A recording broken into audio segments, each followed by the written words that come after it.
Excellent. It is great that you guys have shared with us kind of what your backgrounds are, because one of the questions for any newcomer is, well, what do you bring to the table? And the follow-up question would be, as a new person, how do you think you'll be able to get some of your ideas through? Again, as an incumbent, you kind of know the system. So could you speak to that? Well, to break it into two parts, there's, I'll say how we can win and then what we do once we get in there. Republicans in this state very often like good ideas, but they hate liberal branding. Fox News has done an excellent job of booby-trapping buzzwords. Because you've all seen it before, if you see somebody say, you've seen the videos online of somebody saying, what do you think of Obamacare? And they go, oh, Obamacare's the worst thing that's ever happened. You say, well, what do you think of the Affordable Care Act? Oh, the Affordable Care Act's great. My health care's through the Affordable Care Act. That's wonderful. We see this, and that's just because they've booby-trapped liberal branding. So if you just engage with conservative voters with ideas, and especially when you listen to them and their feedback and what they think about it, and use that to improve your position, you win over those votes. There's nobody that works on my shift that's still a conservative, because they all talk to me at some point. And this tactic works by listening to people, by understanding them. You don't have to move to the center or move your positions to the right.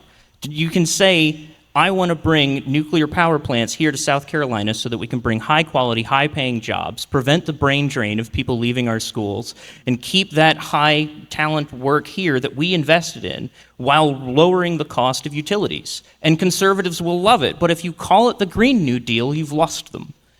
That's just how it is. And it seems silly and ridiculous, but that's the situation. They've booby-trapped the branding, so don't use the branding. And this is an extremely effective way of winning over right-wing voters. And once we get in, it's a matter of being stubborn and relentless, because a lot of the people that have been in power for decades are lazy. And if you become a bigger pain than some of their constituents, if you become a bigger pain to them than having to listen to somebody else from their party, then they will capitulate to you. And we've seen that with their reactions to Trump. We've seen that all throughout actions of members of the Senate and members of the House, both.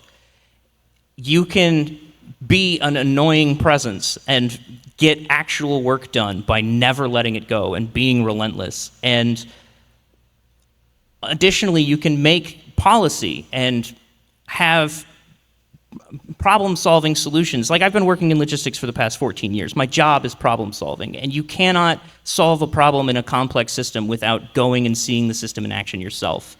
And you need to be the kind of senator that physically goes to these places and sees what the problems are with your own eyes so that you can work those problems out of the system. And if you can create legislation and if you can create changes that solve the problems on a granular level, it will become ridiculously unpopular to oppose them, because people want the system to work. They don't want the system to fail them. There's several tactics that we can use, not only to get in, but once we're in, to get real change to happen. And the reason I'm sitting on this stage today is because I have a skill set that enables both. So I hope you all see it too, and thank you, I guess.